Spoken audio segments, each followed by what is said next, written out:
కలిపి చేసుకోవడము ఇది మన యొక్క అదృష్టము.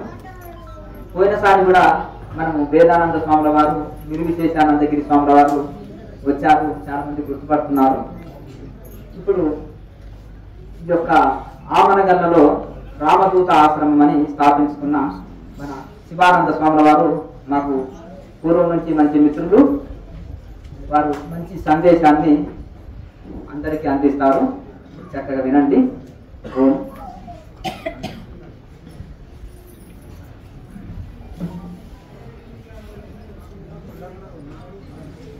గురు నామాన్ని చెప్పుకొని జ్ఞానయజ్ఞంలోకి ప్రవేశం చేద్దాము.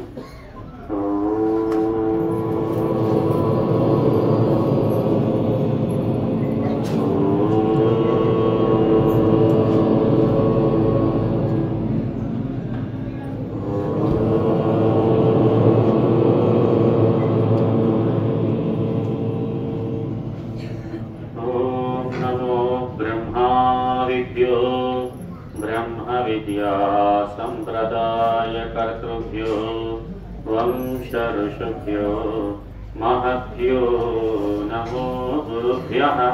ॐ युक्ताहार विहाराय विविक्तस्थलवासिने मलयालयतीन्द्राय ब्रह्मनिष्ठाय ते नमः। ॐ रामकोटिजपयज्ञस्थापकाय गीतारत्नस्वरूपिणे गीतामृत प्रबोधाय श्रीनित्यशुद्धानंद गुरवे नमः। సర్వవ్యాపకమైనటువంటి పరమాత్మకు నమస్కరించుకుంటూ క్షేత్రాధిష్టాన దేవతల పాదపద్మాలకి ప్రణామాలు చేస్తూ భగవాన్ పాదరాయణులు అనగా వేదవ్యాస మహర్షి గారికి శిరస్సు వంచి నమస్కరించుకుంటూ మరి వేదికపై విరాజమానమైనటువంటి ఈ ఆశ్రమ సంస్థాపకులు, ఈ ప్రాంతం యందు విశేషంగా యోగ ప్రచారం గావిస్తున్నటువంటి మహానుభావులు శ్రీ శ్రీ శ్రీ జ్ఞానానందగిరి మహారాజ్ గారు, వారి యొక్క దివ్య పాదపద్మములకి సుధానంద స్వామి గారు, అదేవిధంగా వేదానంద స్వామి వారు, నిర్విశేషానందగిరి స్వామి వారు, అందరి మహాత్ముల దివ్య పాదార విందాలకి ప్రణామాలు చేస్తూ సభయందు ఉపస్థితులైనటువంటి భక్త మహాశైలందరికీ కూడా హృత్పూర్వకంగా ఓం నమో నారాయణాయ స్మరణలు తెలియజేస్తూ, ప్రియాత్మ బంధువులారా, గురు పూర్ణిమ కాబట్టి గురువు గారికి సంబంధించిన చిన్న సంకీర్తన ఒకటి చెప్పుకుందాం. అందరూ కూడా చెప్పండి. మానస భజరే గురు చరణం, మానస భజరే గురు చరణం, మానస భజరే గురు చరణం, మానస భజరే గురు చరణం, దోస్తర భవ సాగర తరణం,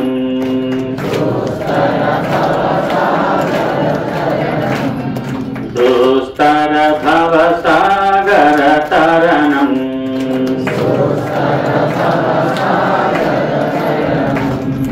गुरु महाराज गुरु जय जय, गुरु महाराज गुरु जय जय, गुरु महाराज गुरु जय जय, गुरु महाराज गुरु जय जय, पर ब्रह्म सद्गुरु जय जय, पर ब्रह्म सद्गुरु जय जय, पर ब्रह्म सद्गुरु जय जय, ब्रह्म सद्गुरु जय जय, मानस भजरे गुरु चरणम, मानस भजरे गुरु चरणम, मानस भजरे गुरु चरणम, मानस भजरे गुरु चरणम, बोलो सद्गुरु महाराज की जय।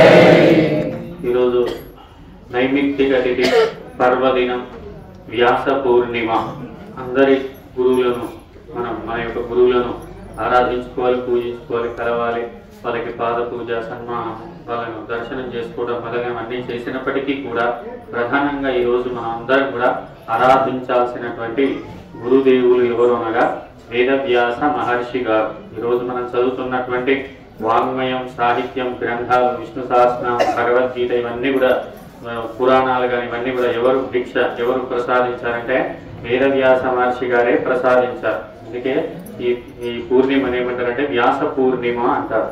వ్యాసోచ్ఛిష్టం జగత్ సర్వం. ఈ జగత్యంలో ఉన్నటువంటి వాంగ్మయం, గ్రంథాలు, సాహిత్యం అంతా కూడా వారి యొక్క ఎంగిల్ అంటే వారు టచ్ చేశారు, వారు స్పృశించి మనకి ఇచ్చారు. కావున మరి ఇప్పుడు కూడా వ్యాస మహర్షిని మర్చిపోకుండా ఈరోజు తప్పనిసరిగా అందరూ కూడా ఆరాధించాలి. వ్యాసులు మరి వారు ఎవరి కుమారుడు అనగా పరాశర మహర్షి, సత్యవతి దంపతుల యొక్క కుమారుడే వ్యాస భగవానుడు. వారికి వేరే పేర్లు కూడా కలవు. కృష్ణ ద్వైపాయనుడు అని, బాదరాజనుడు అని, అదేవిధంగా వేద వ్యాసుడు, సాత్యకేయుడు అనేటటువంటి నామధేయాలు కూడా కలవు. వ్యాస మహర్షి గారు మరి వేదమంతా కూడా ఒకే రాశిగా ఉంటే దాన్ని చదవలేరు, వచ్చేటటువంటిది కలియుగం, విభాగం చేద్దామని దాన్ని విభాగాలుగా చేసి 4 వేదాలుగా తయారు చేశారు. అవే ఋగ్, యజుస్, సామ, అథర్వణ వేదాలు. మరి 4 వేదాలకి ప్రతీకగా 4 శిష్యులు కూడా వారికి ఉన్నారు. వైశంపాయన మహర్షి, జైమిని మహర్షి, కపిల మహర్షి, పైల మహర్షి అని 4 శిష్యులు కూడా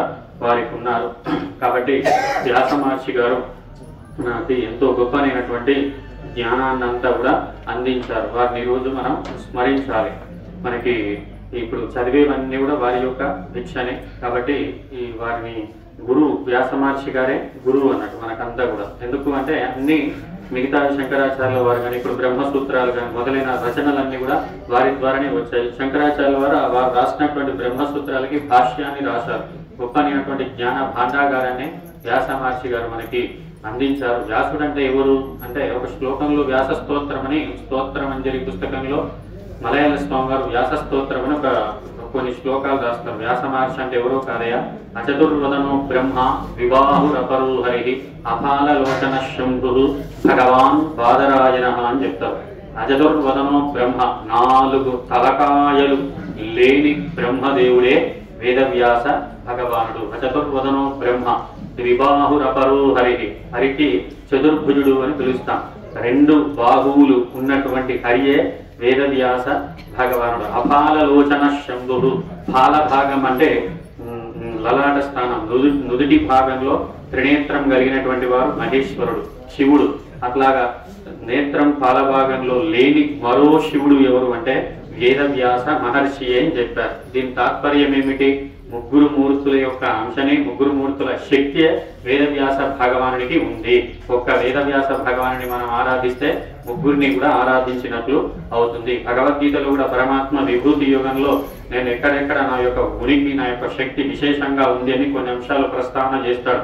అందులో మునీనామప్యహం వ్యాస కవీనాముషణ కవి అని పేర్కొంటారు. మునులందరిలోకెల్లా వ్యాస భగవాను నేనే అని చెప్తారు. ముని అంటే ఎవరు?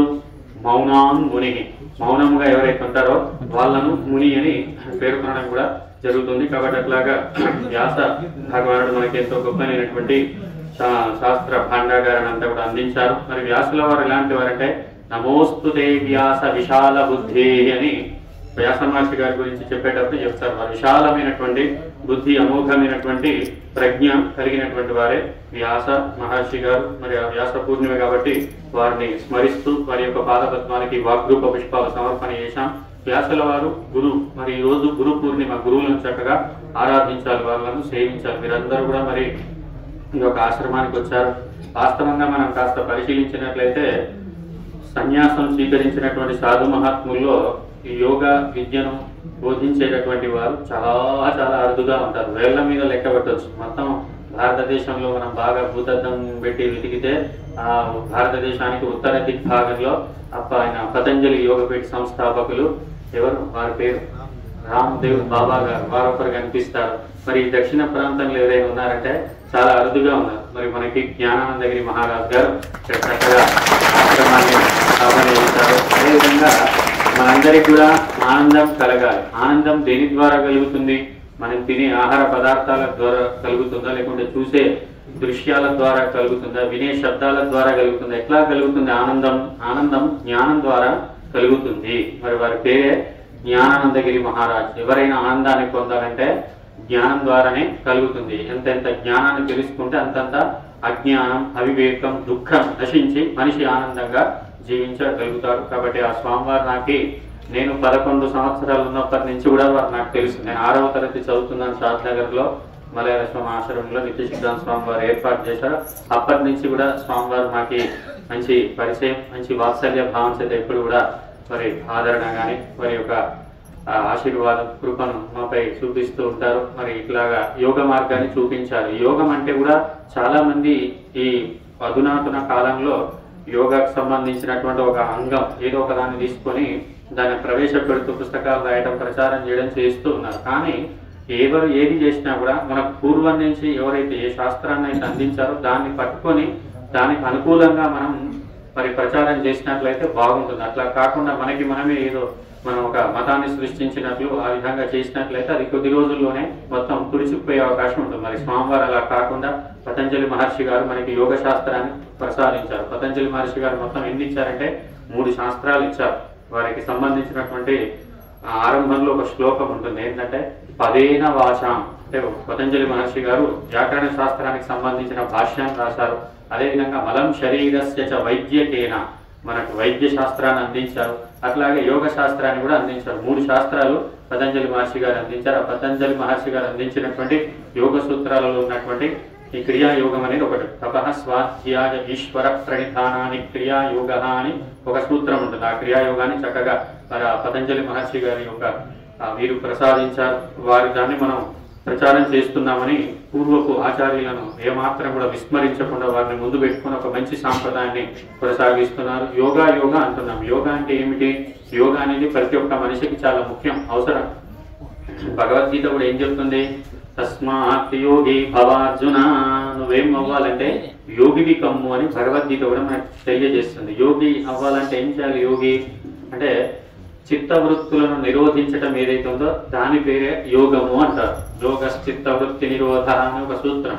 మన మనస్సు యందు కలిగేటటువంటి చిత్తవృత్తులు, చిత్తం అంటే మనం మనస్సులో ఒకసారి రకరకాలైనటువంటి సంకల్పాలు, కోరికలు ఇవన్నీ కూడా ప్రపంచం వైపు, ప్రాపంచిక విషయవాసనలకు సంబంధించినటువంటి అన్ని కూడా లోపల వృత్తులు కలుగుతూ ఉంటాయి. వాటిని నిరోధించటం ఏదైతే ఉందో దాని పేరే యోగము అని మనకి శాస్త్రం తెలియజేసింది. యోగం అంటే కేవలం అక్కడ సూక్తి చాలా బాగుంది, స్వామివారు రాశారు. యోగం అంటే శరీరం ద్వారా చేసేటటువంటి విన్యాసాలు కాదు. మరి యోగం అంటే ఏమిటి? జీవ బ్రహ్మణో ఐక్యమేవ యోగ అని యోగ శబ్దానికి అర్థం చెప్పారు. జీవుడు బ్రహ్మం యందు ఐక్యం ఒకటి ఏదైతే ఉందో దాని పేరు యోగం అని వేదాంత పరంగా కూడా దానికి అర్థం చెప్పారు. కాబట్టి యోగ సాధన అనేది మనిషికి చాలా అవసరం. 2 శరీరాలు ఉంటాయి, స్థూల దేహము, సూక్ష్మదేహము, కారణ దేహం అని 3 దేహాలు ఉంటాయి. దాంట్లో మనం చూసినట్లయితే స్థూల దేహం అంటే కంటికి కనిపిస్తున్న దేహం, ఈ యోగాసనాలు, ప్రాణాయామ ప్రక్రియ మొదలైనవి చేసినప్పుడు దీంట్లో ఉన్నటువంటి మాలిన్యాలు తొలగుతాయి. ప్రాణాయామం ద్వారా మరి మనిషికి కూడా ఏకాగ్రత మొదలైనవన్నీ కూడా చేకూరుతాయి. అదేవిధంగా ఇంద్రియ సంయమనం, మన యొక్క ఇంద్రియాలను మనం నిగ్రహించాలంటే కూడా యోగ సాధన చేసేటటువంటి వ్యక్తి చాలా త్వరగా తన యొక్క ఇంద్రియాలను నిగ్రహించుకోగలుగుతాడు. యోగ సాధన చేయని వ్యక్తికి ఇంద్రియ నిగ్రహం కాస్త ఇబ్బందికరంగా ఉంటుంది. ఎందుకంటే ఈ శరీరము, ఈ మనస్సు మనం ప్రాణాయామం, యోగం చేసినప్పుడు కొంత ఏకాగ్రత, స్వాధీనం అనేది అవుతుంది. అందుకే ప్రతి ఒక్క మనిషికి కూడా యోగ సాధన అవసరం. ఈ యోగం ద్వారా మనిషి ప్రశాంతంగా జీవించగలుగుతాడు. తను అనుకున్నటువంటి లక్ష్యం దిశగా కూడా ప్రయాణం అనేది చేయగలుగుతారు. అటు యోగా సంబంధించినటువంటి విజ్ఞానాన్ని మన జ్ఞానానందగిరి మహారాజు గారు మరి చక్కగా ఏమాత్రం రుసుము లేకుండా ఉచితంగా క్రియాయోగ తరగతుల ద్వారా అందరికీ కూడా మరి అందిస్తూ ఉన్నారు. చాలా అభినందనీయ విషయం, ప్రశంసనీయమైనటువంటి విషయం. అదేవిధంగా మరి ఈరోజు గురువు గారు అయినటువంటి పతంజలి మహర్షి గారిని స్మరించాం, వ్యాసుల వారిని స్మరించాం. మరి గురువు ఈ రోజు ఏమిటంటే గురు పూర్ణిమ. గురువులకు సంబంధించినటువంటి విశేషాన్ని మనం తెలుసుకోవాలి. ప్రతి ఒక్క వ్యక్తికి కూడా గురువు గారు ఉండాలి. గురువు గారు ఉంటే ఏమవుతుంది, గురువు లేకుంటే ఏమవుతుంది అంటే, గురువు గారు ఉంటే మన హృదయంలో ఉన్నటువంటి బరువును లేకుండా వారి యొక్క జ్ఞాన బోధ ద్వారా తొలగింపజేస్తారు. గురువు లేకపోతే మన హృదయంలో బాధ, చికాకు అంతా కూడా అట్లాగే ఉంటే దుఃఖం చేత మనం ఏడుస్తూ ఉండాల్సిన పరిస్థితి ఏర్పడుతూ ఉంటుంది. ఇప్పుడు అర్జునుడు కూడా ఏడ్చాడు, దుఃఖం చేత, బాధ చేత గురువును ఆశ్రయించాడు. శిష్యస్తేహం షాధిమాన్ త్వాం ప్రపన్నం అని గురువు గారిని ఆశ్రయించారు. తర్వాత గురువు గారు బోధ చేశారు. శ్రీకృష్ణ పరమాత్మ బోధ అంతా విన్న తర్వాత అర్జునుడు ఏడుపు, అజ్ఞానం ఇవన్నీ కూడా తుడుచుకు పెట్టుకుపోయినాయి, పటాపంచలు అయిపోయినాయి. ఆ తర్వాత వారు చక్కగా మరి నాకు కలిగినటువంటి అజ్ఞానంగా అన్ని కూడా నాకు నశించినాయి. నష్టో మోహ స్మృతిర్లబ్ధ, నాకు అజ్ఞానం నశించింది. స్మృతి అంటే జ్ఞానాన్ని పొందినాను. ఇప్పుడు మీరు ఏం చెప్తా చేస్తాను గురువు గారు అని కూడా చెప్పారు. అంటే ఇప్పుడు అర్జునుడు ఏడుపు చేత దుఃఖం చేత బాధపడేవారు గురువును ఆశ్రయించగానే ఏమైంది, ఆ అజ్ఞానము అదేవిధంగా శోకం అంతా కూడా నివారణ చేసి జ్ఞానాన్ని ఆనందాన్ని ప్రసాదించారు. గురువు అంటే ఎవరు? ఇతరులకి బరువు కానివ్వటువంటి వారే గురువు. గురువు అంటే ఆయన నాకు అద్దిస్తారా డబ్బులు దక్షిణి అని పీడించేటటువంటి వారు గురువు గారు కాదు. పాపం ఆయన చేసేటటువంటి వ్యవహారంలో ఏవో కష్టాలు నష్టాలు బాధలు వచ్చి అయ్యో వ్యాపారంలో నష్టం వచ్చింది, అది వచ్చింది, ఇది వచ్చిందని కదా బాధపడుతూ ఉంటే ఈయన జ్ఞానబోధ ద్వారా వాళ్ళ బరువు, హృదయంలో ఉన్న బరువును తొలగించేటటువంటి వారే గురువు. అదేవిధంగా గురువు అంటే ఎవరంటే గురి కుదిర్చేటటువంటి వారు గురువు గారు. ఇప్పుడు ద్రోణాచార్యుల వారు వాళ్ళకి ధనుర్విద్యను నేర్పిస్తూ ఉన్నారు. గురి కుదరడం లేదు. వాళ్ళకి ఏం చేశారు ద్రోణాచార్యుల వారు? గురి ఏ విధంగా గురి ఎట్లాగా మనం అభ్యాసం చేస్తూ కుదురుతుందో వాళ్ళకి నేర్పించి ధనుర్విద్యను అంతా కూడా మరి వాళ్ళకి ప్రబోధ చేయడం జరిగింది. కాబట్టి గురువు కుదిరించేటటువంటి వారు గురువు గారు. మరి గురువు లేకుంటే ఏమవుతుంది? గురు వినా పరం నాస్తి అని కూడా శాస్త్రంలో ఒక వాక్యం ఉంది. పరం అంటే మోక్షము, శ్రేయస్సు అని అర్థం. ఈ పరం అంటే ఈ పరమైనటువంటి ముక్తిని పొందాలంటే గురువు గారు లేకుండా మనం పొందలేము. ఏ విద్యకైనా గురువు గారు అవసరమే. అందుకే మనకి వేమన గారు కూడా వారు రాసినటువంటి పద్యాలలో ఒక పద్యంలో చెప్తారు ఏమిటంటే, తాళపు చెవి లేక తలుపెట్లు ఊడురా అజునికైనా వాణి అబ్బకైనా అని చెప్తారు. తాళపు చెవి లేకుండా తాళం ఊడాలంటే ఊడుతుందంటే ఊడదు. అట్లాగే మరి అజునికైనా వాని అబ్బకైనా గురువు లేక గుర్తెట్లు కలుగురా అజుని అని ఇటువంటి పద్యాల ద్వారా కూడా చెప్తారు. గురువు లేకపోతే మనకి ఏది కూడా తెలుసుకోలేదు. అందుకే తెలుగులో కూడా ఒక సామెత ఉంటుంది, గురువు లేని విద్య గుడ్డి విద్య అని చెప్తారు. గురువు ద్వారా నువ్వు నేర్చుకుంటే అది అమోఘంగా నీకు ఫలిస్తుంది. గురువు లేకుండా నీకు నువ్వే నేర్చుకుంటే గుడ్డి అంటే గుడ్డివాడు ఎక్కడైనా నడవాలంటే నడవగలుగుతారా, రాణించాలంటే రాణించగలుగుతారా, రాణించలేదు. అట్లాగే గురువు లేకపోతే అంతా శూన్యం అయిపోతుంది. అందరూ అన్ని చేస్తారు, టీవీలలో చెప్తారు. ఈరోజు శ్రావణ సోమవారం నువ్వుల నూనె పోసి దీపం ముట్టేయమంటే ముట్టిస్తారు, అన్నీ చేస్తారు. కానీ గురువులను ఆశ్రయిస్తారా, గురువుపదేశం పొందుతారా, గురువు గారిని స్మరించి మీరు పూజలు మొదలైనవన్నీ చేస్తారంటే చేయలేకపోతారు. ముందు గురువు ఉండాలి. మనకి ఆచార్య దేవోభవ అని కూడా శాస్త్రం చెప్తుంది. గురువును ముందు పెట్టుకొని తర్వాత అన్ని చేస్తే అప్పుడు చక్కగా మనం రాణించగలుగుతాం. గురువు గారు లేకపోతే ఒక ఆయన పెద్ద భవనం కట్టాడంట, 1 కోటి రూపాయలు పెట్టి భవనం కట్టాడంట.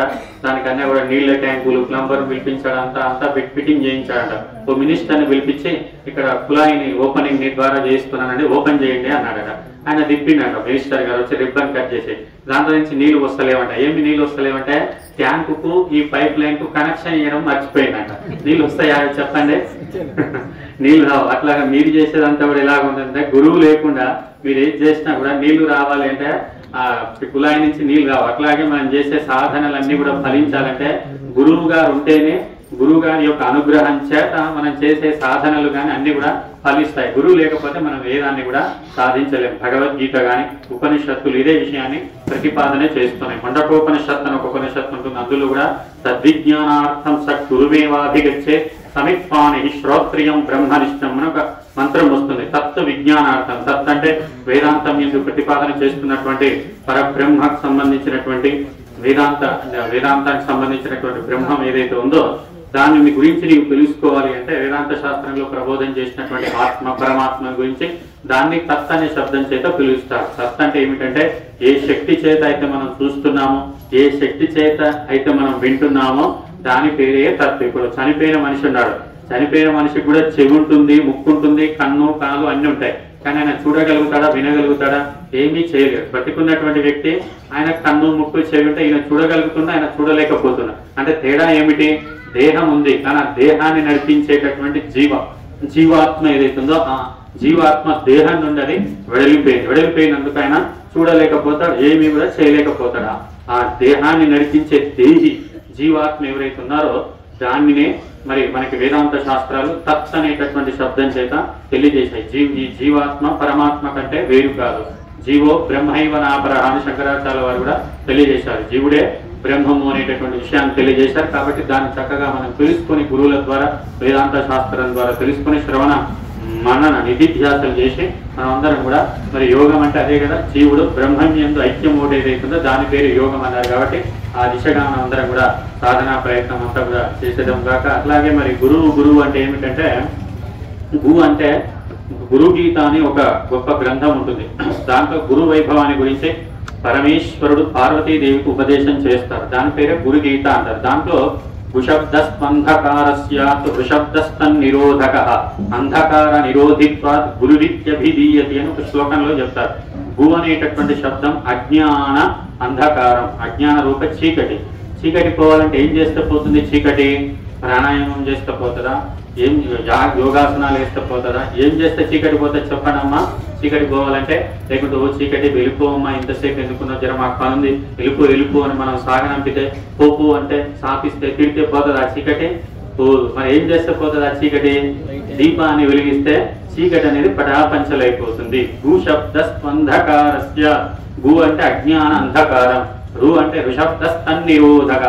రు అనేటటువంటి అక్షరం అజ్ఞాన రూప చీకటి, అంధకారాన్ని రూపుమాపేటటువంటి వారే గురువు గారు. కాబట్టి మనకు ఉన్నటువంటి అజ్ఞానం అనే చీకటి బయటికి వెళ్ళిపోవాలి, తొలగిపోవాలంటే వెలుతురు రావాలి. ఆ వెలుతురు పేరు ఏమిటంటే గురువు గారు. జ్ఞాన రూపంలో ఆ వెలుతురును ప్రసాదిస్తారు. అందుకే మనకి శాంతి మంత్రాల్లో కూడా తమసుమా జ్యోతిర్గమయ, అజ్ఞానం అనే తమస్సు చీకటి నుండి జ్ఞానం అనేటటువంటి వెలుతురు మార్గం వైపు మమ్ము గురిపోండి అని ఆ మంత్రంలో కూడా తెలియజేయడం జరుగుతుంది. కాబట్టి గురువు గారు ప్రతి ఒక్కరికి కూడా ఉండాలి.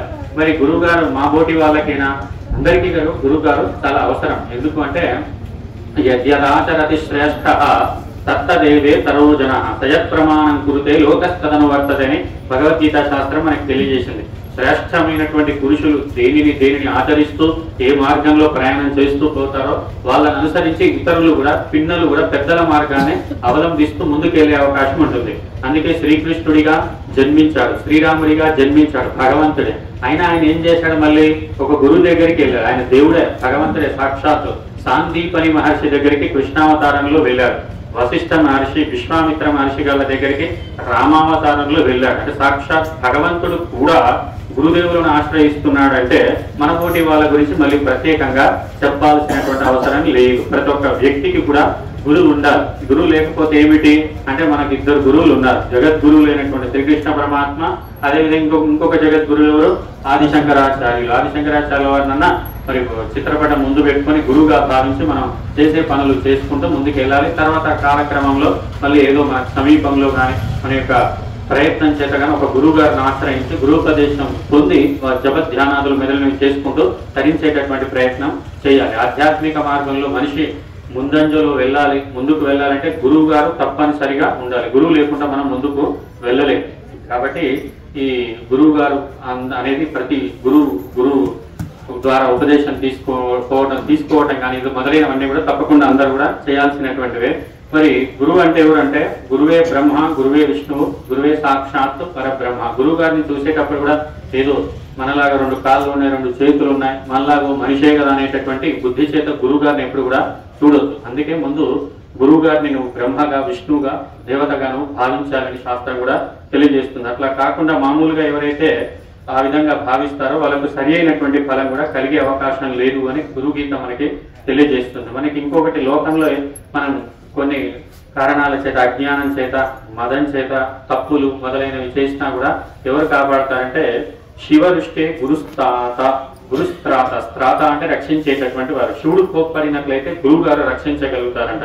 అదేవిధంగా గురు విష్టే నకశ్చన.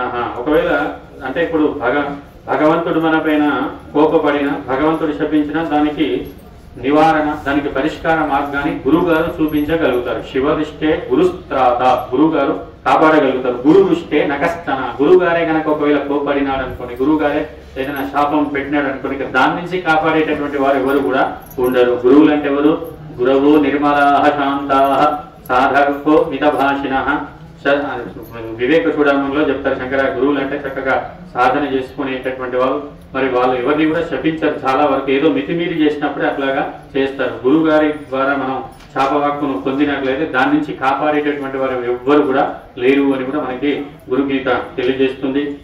అయితే మరి గురువు గారితో పాటు మనం నివాసం చేస్తున్నాం, గురువు గారితో పాటు సంచరించగలుగుతున్నాం అనుకోండి, ఆ క్షేత్రం దేంతో సమానం అంటే కాశీ క్షేత్రం నివాసశ్చ. గురువు గారితో పాటు మనం నివాసం చేసినట్లయితే దేంతో సమానం అంటే వారణాసి, కాశీ క్షేత్రంతో సమానం. గురుగారి యొక్క పాదాలు మనం పాదపూజ చేసినప్పుడు నీళ్ళు పోసి కడుగుతాం కదా, జాహ్నవి చరణోదకం, వారి పాదాలు కడిగిన జలం గంగా జలంతో సమానం. గురు విశ్వేశ్వర సాక్షాత్, గురువు గారే విశ్వనాథుడు, విశ్వేశ్వరుడు.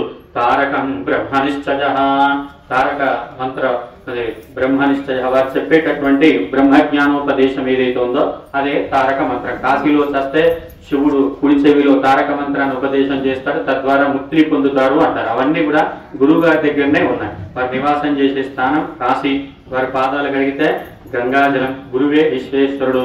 వారు మనకు చేసేటటువంటి బ్రహ్మజ్ఞానోపదేశం ఏదైతే ఉందో అదే తారక మంత్రము అని చెప్పారు. కాబట్టి ఇదంతా ఎక్కడుంది? ఇప్పుడు వారణాసి అంతా గురు సన్నిధిలోనే వారణాసి అంతా కూడా ఇమిడి ఉన్నది. కాబట్టి గురువు గారిని మనం ఆ విధంగా పూజించేటటువంటి, ఆరాధించేటటువంటి మార్గాన్ని, ఆ పద్ధతిని మనం అవలంబించాలి. అదేవిధంగా చక్షుర్గమ్యం గురుం త్యక్త్వా, చక్షు అంటే కంటి చేత కనిపించేటటువంటి గురు స్వరూపాన్ని, గురుమూర్తిని ఎవరైతే త్యక్త్వా విడిచిపెట్టి, శాస్త్రగమ్యంతు యస్మరేతు, శాస్త్రం యందు ప్రతిపాదన చేసినటువంటి దేవుని గురించి ఎవరైతే అన్వేషణ చేస్తూ ఉంటారో వాళ్ళ యొక్క పని ఎలాగుంటుందంటే హస్తస్థముదకం త్యక్త్వా ఘనస్థం అభివాంఛతి.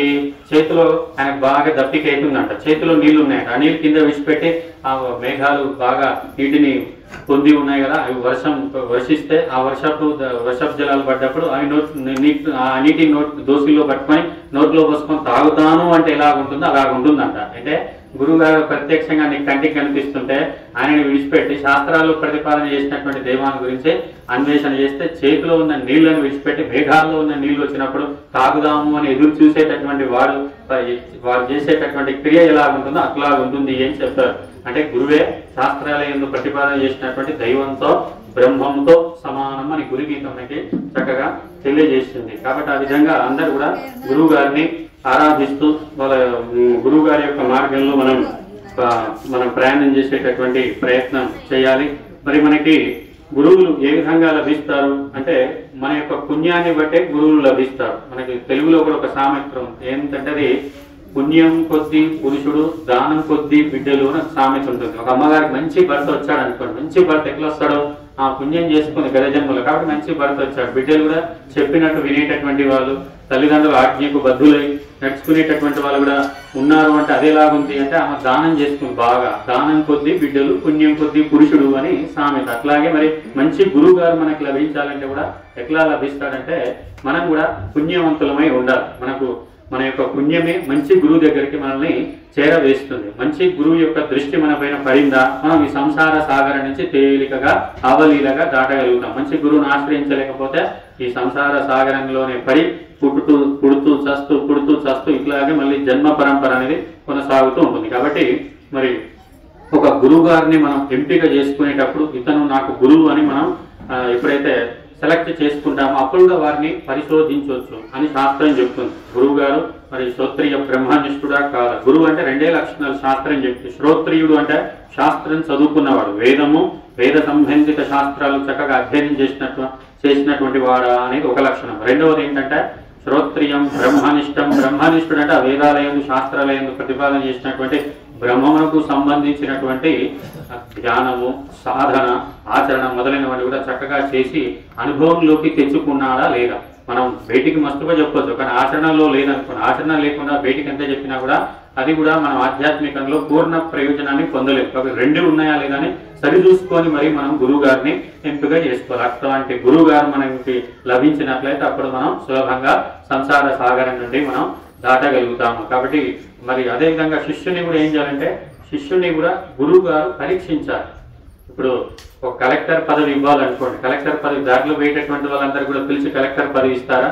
కాదు. ఎలిజిబుల్ పర్సన్ ఎవరైతే యోగ్యుడో వారికే ఆ కలెక్టర్ ఉద్యోగం, ఐఏఎస్ అనేటటువంటి ఉద్యోగాన్ని ఇస్తారు. అట్లాగా ఈ మంత్రోపదేశం కానీ తత్వజ్ఞానాన్ని కానీ బోధించాలంటే కూడా అతడు కూడా అర్హుడై ఉంటే అటువంటి శిష్యునికే గురువు గారు మరి చెప్పడం అనేది జరుగుతుంది. గురు శిష్య సంబంధం అనేది చాలా గొప్పనైనటువంటి సంబంధం. అందుకే మనకి సహనావతు సహనోభునక్తు సహవీర్యం కరవావహై తేజస్వినావధీతమస్తు మా విద్విషావహై ఓం శాంతి శాంతి శాంతి అని మనం విద్యను అధ్యయనం చేసేటప్పుడు ఆరంభంలో ఉపనిషత్తుకు వచ్చేటటువంటి శాంతి మంత్రం ఇది. మేము గురు శిష్యులమైనటువంటి మమ్మల్ని ఇరువురిని కూడా సహనా భవతు, అవతు అంటే రక్షించుగాక, గురువుని గారిని శిష్యుణ్ణి మాకు ఈ శాస్త్రం ఎందుకు ప్రతిపాదన చేసినటువంటి భగవంతుడు రక్షించుగాక, సహనా భవతు సహనవు పునక్తు. దీని ద్వారా ఈ శాస్త్రం యందు చెప్పినటువంటి విషయాన్ని మేము ఇరువురం కూడా చక్కగా తెలుసుకునేదము గాక. సహనవు పునక్తు సహవీర్యం కరవావహే, మేము చక్కగా తేజోవంతులం, వీర్యవంతులం, బలవంతులం అవుదుముగాక. అదేవిధంగా తేజస్వినావధీతం వస్తు, మేము అధ్యయనం చేసినటువంటి శాస్త్రం కూడా తేజోవంతముగాక అని శిష్యుడు ఆరంభంలో మంత్రాలు చెప్పుకుంటారు. గురువు కూడా రక్షించబడాలి. గురువు అంటున్నాం. గురువు అంటే ఏమిటి? గురువు అంటే పెద్ద అని అర్థం. గురువు అంటే ఏమి చెప్పండి? పెద్ద అని అర్థం. ఛందశాస్త్రంలో గురువు అనేటటువంటి అక్షరాన్ని యు అనే అక్షరం చేత చూపిస్తారు, లఘు అనే అక్షరాన్ని ఐ అనే అక్షరం చేత చూపిస్తారు. ఐలో యు అనేటటువంటి అక్షరంలో ఐ ఉందా లేదా చెప్పండి? ఐ అని రాసి ఇట్లా అంటే అది యు అవుతుంది. అంటే యులో ఏముంది? ఐ అనే అక్షరం ఉంది. కానీ ఐ అనే అక్షరంలో యు అనే అక్షరం ఉందా అంటే లేదు. ఐ అనే అక్షరం ఎవరు? శిష్యుడు. యు అనే అక్షరం ఎవరు? గురువు గారు. మరి గురువు అంటే పెద్ద అని అర్థం. శిష్యుడు అంటే ఎవరంటే ఐ అనే అక్షరం. ఈ ఐ అనే అక్షరం గురువుని ఆశ్రయించి చక్కగా మరి వారి ద్వారా అన్ని తెలుసుకుంటే అప్పుడు వారు కూడా ఒకానొక సమయంలో వారు చేసేటటువంటి ప్రయత్నం ద్వారా గురువుగా కూడా పరిణమించేటటువంటి అవకాశము ఉంటుంది. కాబట్టి గురువు అంటే పెద్ద అని అర్థం. అయితే మరి గురువులకు కొంతమందికి ఒక ఆలోచన ఉంటుంది, ఏమిటంటే మేము శిష్యులం కదా, మేము గురువుల దగ్గరికి వెళ్ళి మేము వాళ్ళకి బట్టలు, పూలదండను, లేకుంటే బియ్యము, దక్షిణలు మొదలైనవి ఇవ్వకపోతే వాళ్ళు బ్రతకలేరు, మా ద్వారానే వాళ్ళు బ్రతుకుతున్నారు అనేటటువంటి భావన కూడా కొందరికి ఉంటుంది. చాలా పొరపాటు అన్నట్టు. అందరినీ రక్షించేటటువంటి వాడు ఎవరు? నారు పోసిన వాడే నీరు పోస్తాడని సామెత ఉంది. అందరినీ పుట్టించిన వాడు ఎవరు? ఈశ్వరుడు పుట్టించాడు. మనం ఏదో ఆ తిరుపతి దేవస్థానానికి వెళ్ళి 2 రూపాయలు లేకుంటే 1000, 100 రూపాయలు మనం వేయలేకపోతే 1 సంవత్సరం 2 సంవత్సరాలు నువ్వు వరుసగా 10 సంవత్సరాలు నువ్వు పోకపోయినా అక్కడ వెంకటేశ్వర స్వామికి నష్టమయ్యేది ఏమీ లేదు. పోతే నీకే లాభం, పోకపోతే ఆయనకి నీ ద్వారా వచ్చేటటువంటి, నువ్వు రాకపోతే వచ్చేటటువంటి నష్టం ఆ వెంకటేశ్వర స్వామికి ఏమీ లేదు. ఉందా చెప్పండి? ఏం లేదు. అట్లాగే గురువు గారి దగ్గరికి వచ్చి నువ్వేమైనా ఇస్తే కూడా మా ద్వారానే ఆయన బ్రతకగలుగుతుండు, మేమే ఆయనకు జీవితం ఇస్తున్నాం అనేటటువంటి అజ్ఞానం చేత కొంతమందికి భావాలు కలుగుతాయి. చాలా పొరపాటు. అట్లా ఎప్పుడు కూడా భావించరా. గురువులు వాళ్ళు అన్నింటినీ సమస్తాన్ని త్యజించారు. ప్రతి ఒక్కరికి కూడా ఆస్తిపాస్తులు, ఇల్లు, తల్లిదండ్రులు అందరూ ఉంటారు. అందరినీ త్యజించి వైరాగ్యం చేత ఆధ్యాత్మిక మార్గంలోకి వచ్చి భగవంతుని గురించి వాళ్ళు పరితపిస్తూ సాధన మొదలైనవన్నీ చేసుకుంటూ ఉంటారు. మరి యోగక్షేమం వహామ్యహం అని చెప్పినట్టు ఎవరైతే నిరంతరం భగవంతుని భజిస్తూ స్మరిస్తూ ఉంటారో వాళ్ళకి కావలసినటువంటి బాగోగులు భగవంతుడే చూస్తారు. మనం మేమేదో చేస్తున్నాం, మేమేదో ఉద్ధరిస్తున్నాం అనుకుంటే అది చాలా పెద్ద పొరపాటు. అటువంటి భావన ఎప్పుడు కూడా ఎవ్వరికి ఉండరాదు. కాబట్టి గురువు గారు ఉంటే ఎవరికి ప్రయోజనం అంటే మనకే ప్రయోజనం. గురువు గారు మంచిగా ఉన్నారు, వారికి కావాల్సిన బాగోగులు అన్ని మనం చేయగలుగుతున్నాం అనుకోండి. గురువు గారు మనకి శాస్త్రాన్ని బోధిస్తారు, ప్రాణాయామ పద్ధతి, యోగాసనాలు కానీ, మనకు కావాల్సిన సంశయాలు కానీ అన్ని కూడా నివారణ చేసి మనల్ని జ్ఞానవంతులుగా తీర్చిదిద్దుతారు. ఎంతమంది గురువులు ఉంటే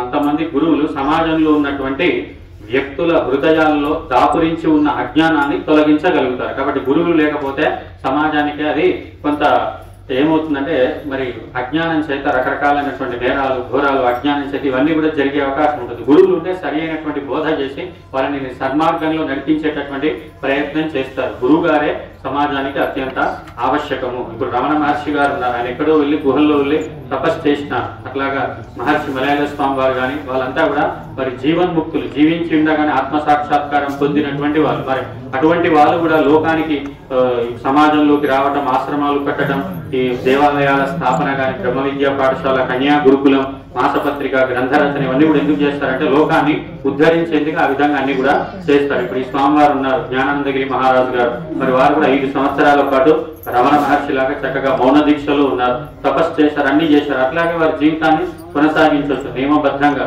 కొంతసేపు పారాయణం అని, కొద్దిసేపు ధ్యానం, కొద్దిసేపు పూజ, కొద్దిగా అధ్యయనం, కొద్దిగా ఇట్లా ఈ విధంగా వారి జీవితాన్ని కొనసాగించవచ్చు. కానీ ఏం చేశారు? ఎప్పుడు కూడా గురువులు ఎలా చూస్తారంటే మనం లోకానికి మనం సేవ చెయ్యాలి, మనం పొందినటువంటి ఆనందాన్ని ఇతరులు కూడా పొందాలనే ఉద్దేశం చేత ఎప్పుడు పరితపిస్తూ ఉంటారు. అట్లాగా పరితపించే హృదయమే నిజమైనటువంటి గురువు గారి హృదయము. ఒక చోట బాటసారి నీళ్లు తాగుతూ ఉన్నాడట. నీళ్లు తాగుతూ ఉంటే పైన చెట్టు నుంచి ఒక తేలు వచ్చి నది చెరువులో పడిందంట, బావిలో పడిందంట. బావిలో పడితే అది మునిగిపోతూ ఉంది. అప్పుడు ఆయన చెయ్యిచ్చి దాన్ని ఒడుగు తెద్దామని ప్రయత్నం చేస్తే అది పుట్టిందంట. పుడితే అప్పుడు ఆయన ఏం చేశాడు? దాంతో మాట్లాడతాడు, ఓ తేలు, నేను నీకు నీళ్ళలో పడి మునిగిపోతూ ఉన్నావు కదా, నీకు సహాయం చేద్దాము, నిన్ను ఒడ్డుకేద్దామని నేను ప్రయత్నం చేస్తుంటే నువ్వు నన్ను కొడుతున్నావు, ఇదేమిటి అని అతను గురుగారు ఆ తేలుతో మాట్లాడినట్టు. అప్పుడు ఆ తేలు చెప్పిందంట, నువ్వు నాకు సహాయం చేయకపో, నా యొక్క స్వభావం ఏమిటంటే పుట్టుట నా యొక్క స్వభావము అని తేలు చెప్పిందంట.